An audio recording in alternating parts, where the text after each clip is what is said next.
What's going on? I just wanted to give you guys another minute to jump in on here.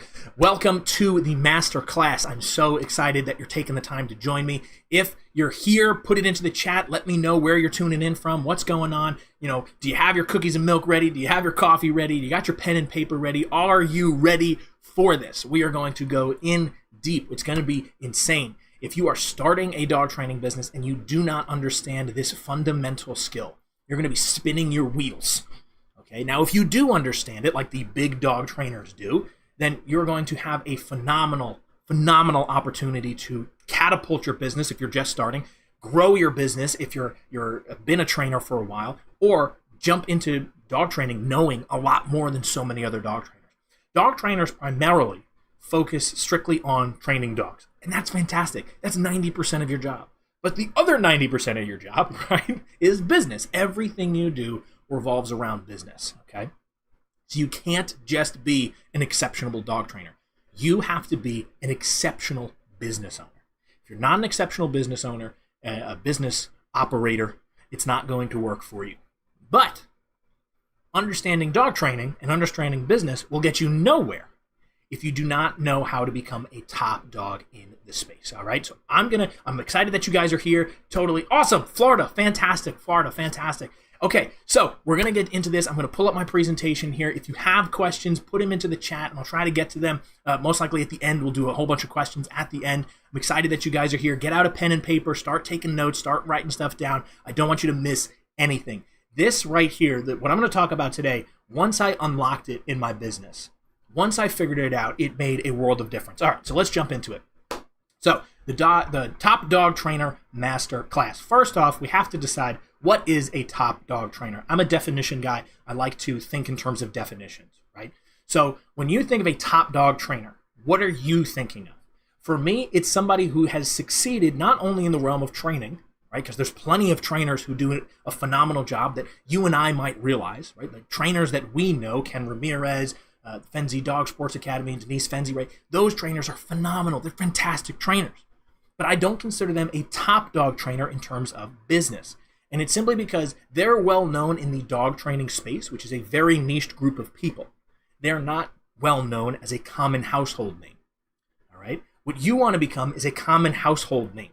And what you use and the methods that you teach should become a common household name. All right?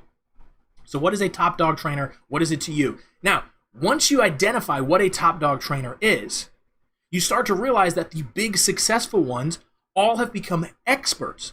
And that's the only thing that's made them grow their business, right? Cesar Millan is an expert. I know he's not the best dog trainer in the world, but he's considered an expert on this space of rehabilitating aggressive dogs, right? I'm going to use exercise, discipline, affection. That's his thing. And he's become the expert on that. His dog psychology center has become the expert on those things, even though you and I might know there's a better trainer for the job. Karen Pryor has become the expert on clicker training. She became the expert, and therefore it helped her grow her business. Now, what we're going to talk about today is the 3 secrets to becoming the expert that helps you grow your business. When you become the expert, everything's going to become attracted to you. Okay, you don't have to really look out for people. You don't have to go prospecting. You don't have to, you still should, because it's going to grow your business faster, but you don't have to as much. So here's the 3 things we're going to talk about. Number 1, it's all about the system. This is the magic piece. Once I figured this out, forget about it. It was over. Okay. Secret number 2, it's not just you. There's a little hidden piece in there that we got to figure out. And secret number 3 is that this does not work without, and I'm going to leave it hanging there just because I don't want to overwhelm you. If you try to figure it out, you're going to spend your entire time thinking about it throughout the entire masterclass. So it doesn't work without this one little piece, and we're going to get to that at the end.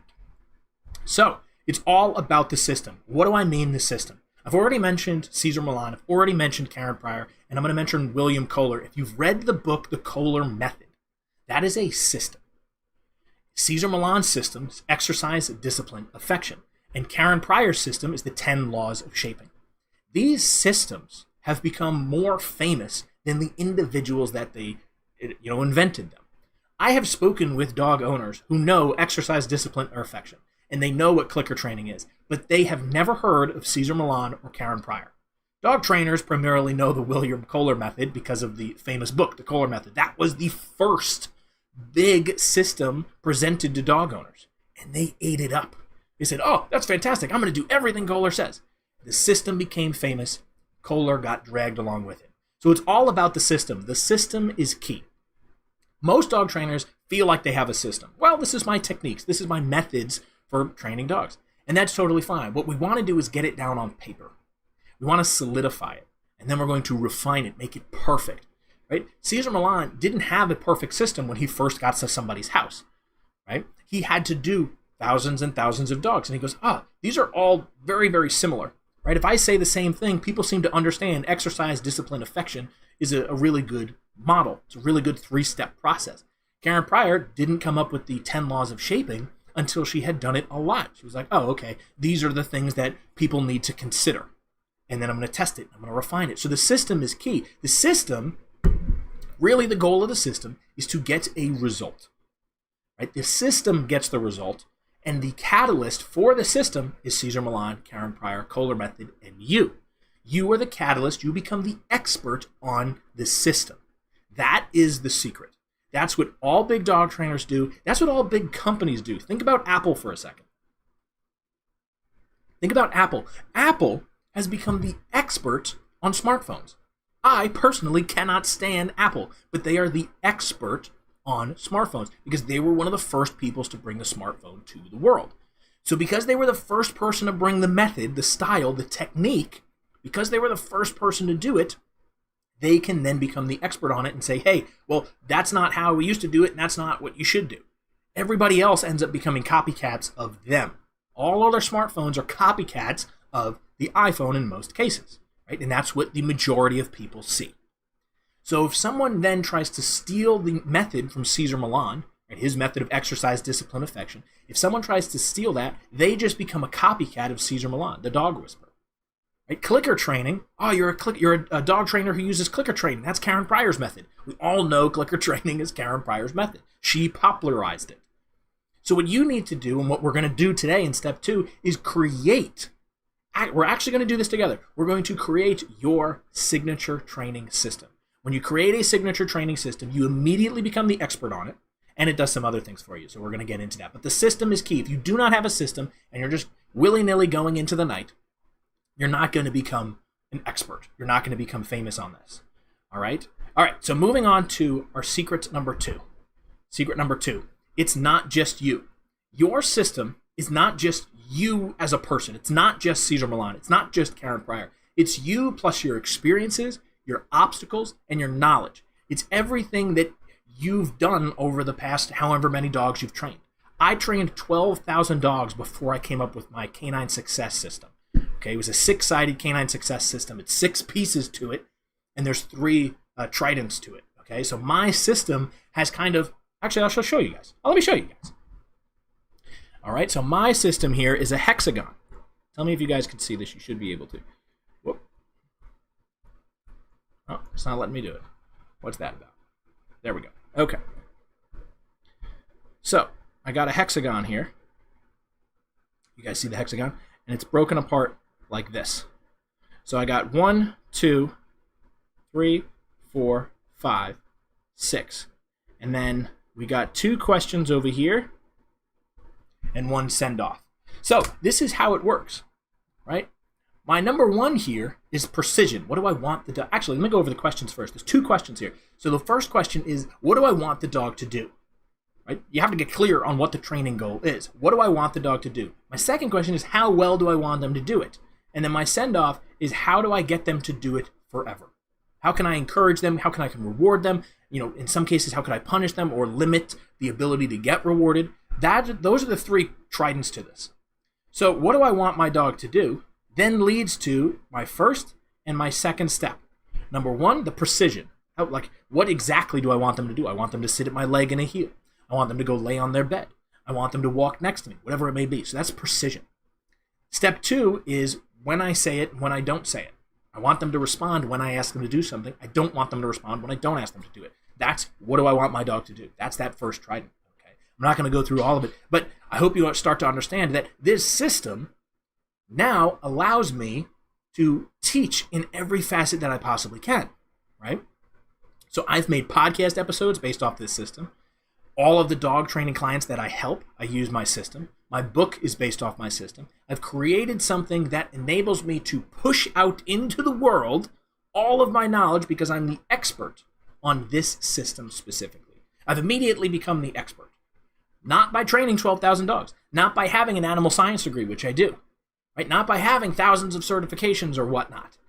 It's all because I developed a system that gets a result that people are looking for, and I've structured it so where I can use it in any medium that presents itself. I can use it in interviews. I can use it in podcasts, in books, in YouTube videos, in social media content. I could write blogs about it. I could make a documentary about the whole thing. I could do a boot camp. I could do a webinar. I could do an entire seminar just on my system. I could probably do it on just one quadrant of the system. One quadrant, that'd be 4.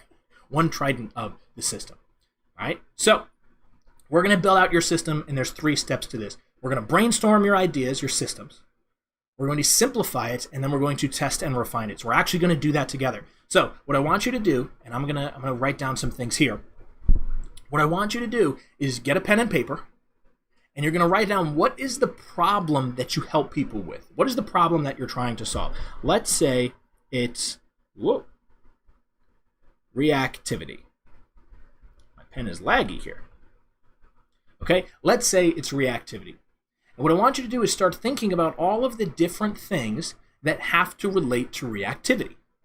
So, is it having a dog calm down? Is it redirection?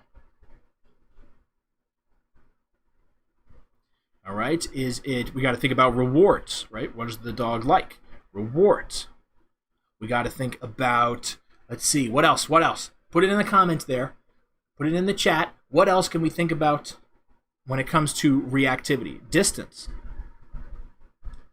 Distance is important. All right, what else? What else can we think about with reactivity? I want you to just get everything out of your brain, everything possible. We can talk about leash handling. We could talk about management.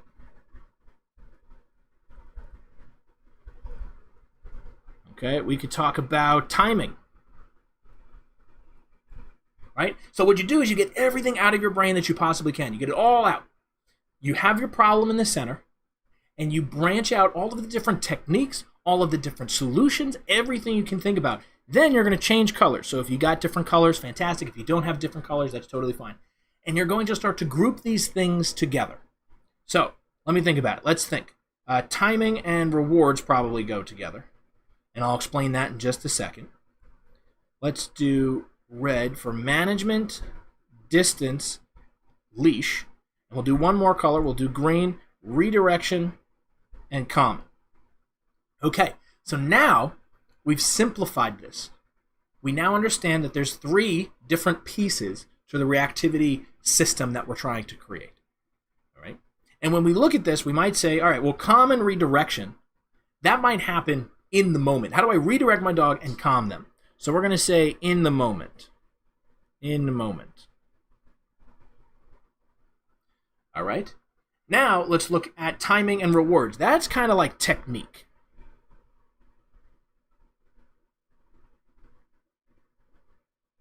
Technique. All right? And distance management and leash, we're going to say is prep work. Or preparation. Prep. Okay? So now that's our 3-step system that you've just invented. We together just created a 3-step system for reactivity. So whenever somebody says, well, I got on a reactive dog, perfect, I know how to help you. The first thing we're going to do is we're going to prep you. You need to know about management, you need to know how to control distance, and you need to know how to handle the leash. Because if anything goes sideways, I need you to know what to do. You could put emergency in this. You could put self-redirection. You could put how to pick up your dog and get out of a situation. You could put how to put a muzzle on your dog. Anything that requires prep work when it comes to reactivity, you would put in prep. Step 2 would become technique. So now that we have the prep, we have the mindset out of the way, we need to talk about technique. You don't want to throw them in a stressful situation, say, hey, figure it out. So you want to prep them for it, and you want to teach them the technique. So we're going to teach timing and rewards. I don't want them rewarding at the wrong time. I don't want them turning away at the wrong time. I want them rewarding appropriately. We also need to figure out what is the preferred reinforcement of the dog that we're working with. And then last is in the moment. In the moment, what do? I got to train redirection, teach them to turn away from the object that they're reactive about, and try to calm them down. because the trigger stacking, the more excited they get, the crazier it's going to be. So right now, we just created your first signature training system. This is very, very basic. When I first did this, I wish I had a photo. I should have taken a photo. I usually have a whiteboard behind me. I love whiteboards. And I mapped out, for just obedience, I mapped out everything. Everything I could think of. It filled the entire whiteboard, which was like 6 feet wide. Filled the whole thing out. Then I started circling off and crossing things out, and things that weren't really important at the moment and things that didn't drive things forward. Right? I'm trying to simplify it. Then the last step is to test and refine. So you have to then go and implement your new system into the world. Talk with other people. Engage with other trainers. Show them your system. Say, hey, do you like this system? Does this make sense? Based off the dogs that you've seen, right? You're trying to multiply your time. So you say, hey, based off the dogs you've seen, do you think this system would work? Based off the dog owners you've helped, do you think this would work? Right? I found out my system probably a couple thousand dogs in, and I started to pepper it in here and there. And I was like, and I wasn't too confident about it at first, but then my system started to take off. And people were like, oh, that makes a lot of sense. But it also enables me to teach them the bigger concepts of things, right? My 2 questions and my keep it going, what do you want your dog to do? The second question is, how well do you want them to do it? And the maintaining is reward schedules. Like, how do I keep them rewarding over a long period of time? So when it comes to answering their questions about things, they can simply ask me the question, and I know exactly what I need to do to move them forward. I say, hey, that's fantastic, but what is the piece that we're missing? They say, oh, well, my dog's just not recalling well. Okay, well, let's look at how well you want them to do it. And there's 3 pieces within that. And one of those 3 pieces is the damaging part. There's something wrong there. And we can very quickly fix it. But more importantly than all that, they remember the system more than they remember me in some cases. They remember the system. They know exactly what to do. I had a client reach out to me like 2 weeks ago. They were like, hey, I just used your system again. It's been in a year. I'm constantly thinking about the steps. I'm constantly thinking about what do I want my dog to do? What do I want them to do it? And it just makes sense to her. That's the point. I want it to make sense. I want it in the back of her brain constantly because I'm tied to it. I'm in the corner like, hey, yeah, I invented the system. That's what you become. You become the expert on the system because that client can't go ask anybody else about my system. There's no way. Somebody else doesn't know my system. She knows the system. She can ask me about it. Okay? So you've just made out your first system. Your homework tonight is to write out your system. Just get it out all on paper. Write down the problem in the middle and then branch out everything. All right, so let's get back to secret number 3, which I left you hanging before. Doesn't work without your PACK. Take a deep breath. Take a deep breath here. Doesn't work without your PACK. What does this stand for? P is passion. Okay? And we're going to talk about passion first. So your passion is what excites you, what gets you up in the morning when you hear, I'm working with clients today, I'm going to train somebody. Right? You need to find out what your passion is and then create a system, create a structure surrounding your passion. You could make an amazing signature training system on a passion that isn't yours, and it would probably do wonderful. But it would be 10 times better if it was a passion that you're interested in and actually excites you. Because you're going to go out into the world and you're going to start telling people your system. You're going to get known for this system. You're going to become the expert. So if you're talking about something you don't really care about, it's not going to work. Me personally, my passion is helping dog owners who are struggling with a little bit of bad behavior, but want to do way more with their dog. So those 2 questions and the continuing gets them the solution, but those inner pieces that they're working on teach them more about dog training. And when they understand those, they can use them to teach their dog absolutely anything. That's the reason my system is built the way that it is. So you have to find your passion. Take some time, really think about it, niche it down. It's not just helping dogs. It's not just training dogs. It's got to be something a little more niched. What is your passion specifically? Is it small dogs? Is it big dogs? Is it herding dogs? Is it sport dogs? Is it couch potatoes? Is it nervous dogs? Is it anxious dogs? Service dogs? Police dogs? Scent detection dogs? Is it dog owners that are single moms? Is it dog owners who are on 90 pounds and they're walking a 90-pound dog? And maybe you love working with those people. Usually your passion will be in what you do on a daily basis. So for me, both of my dogs have behavior problems, and now we get to do fun things with our dogs. That's why I love it so much. I want to share that and the enjoyment I get with my dogs and being able to do fun things with other people. Then you move on to step 2, and that's to analyze the market. So once you find your passion, that could be fantastic. But if your passion is working specifically with deaf dogs, let's say, there might not be enough deaf dogs in the world for you to help. It's just there isn't enough. So you need to analyze your market and make sure it's something that you can continue to work on. You can continue to have business. You might be able to have business for 6 months or a year on deaf dogs, but maybe not 10 years, 15 years, however long you're going to be in business. So you have to analyze the market. Easiest way to do it is to validate it through social media. Say you have an idea, right? You want to start diving into this passion a little more seriously and become the expert before you make the signature training system. Go on social media, look at your audience and say, hey, this is what I want to do. Is anybody interested? If you get no feedback whatsoever, then it's probably too small of an audience. If you get some feedback, cool, adjust and test and refine. The other way to do it is go to search engines, Google, YouTube, and see if anyone's making content on that specific topic. If they're not, then there might not be an audience for it. Or you've just hit the jackpot. You've essentially hit a piece of an underserved area. People that are searching for the answer, but no one seems to be providing it. You then provide that answer, boom, you become the expert literally overnight. Okay, literally overnight. Now, number C is your customer profile. This took me so freaking long to do. And I don't know why.